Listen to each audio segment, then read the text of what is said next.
আমার 1 KG wait কমেছে, আমি খুব খুশি।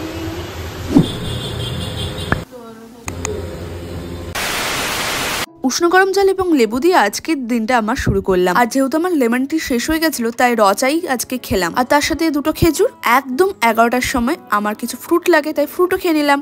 এরপর কিছু জিনিস আমার গুছানোর বাকি ছিল, আমার মেকআপের সমস্ত কিছু ছড়িয়ে রেখেছিল বুনু, যেহেতু ওর প্রোগ্রাম ছিল তাই সমস্ত কিছু ছড়িয়ে রেখেছিল, তাই আমি ওগুলো গুছাচ্ছিলাম। আমার ওয়েট লস চ্যালেঞ্জের আজকে 4th ডে। ডেলি রুটিন আমি ফলো করি একদম টাইম মতন 12টা থেকে 12:30টার মধ্যে লাঞ্চ করলাম। আজকে লাঞ্চে ছিল মাছ। ক্লাসে এসে দেখি আমার কিন্তু আরো 1 কেজি ওজন কমে গেছে। আমার এক্সপ্রেশনটা দেখো, আমি এত খুশি। সত্যি এরকম করে যদি ওজন কমে তাহলে কিন্তু আরো মোটিভেট হতে পারি আমরা। আমি যেগুলো ভ্লগে শেয়ার করছি এগুলোর বাইরে আমি বিন্দুমাত্র কোনো খাবার খাই না, আর দিনে প্রচুর পরিমাণে জল খাই। পিছন দেখতেই পাচ্ছ সবাই যোগা করছে, যোগা ক্লাস চলছে এখন। শুধু ডায়েট ফলো করলেও হবে না, ওয়ার্কআউটটাও শরীরের পক্ষে খুব দরকার।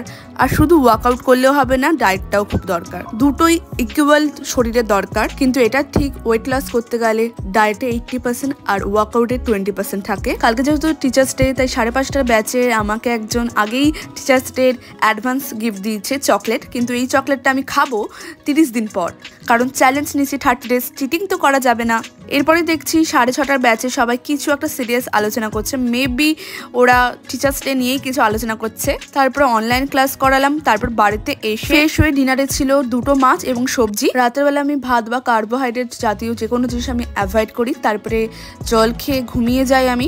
আর যদি কখনো এডিটিং এর কাজ থাকে তাহলে সেই কাজগুলোও করি। সো আমার ডেইলি মিনি ভ্লগগুলো দেখতে কেমন লাগছে অবশ্যই জানিও। দেখাবো নতুন কোনো ভ্লগে।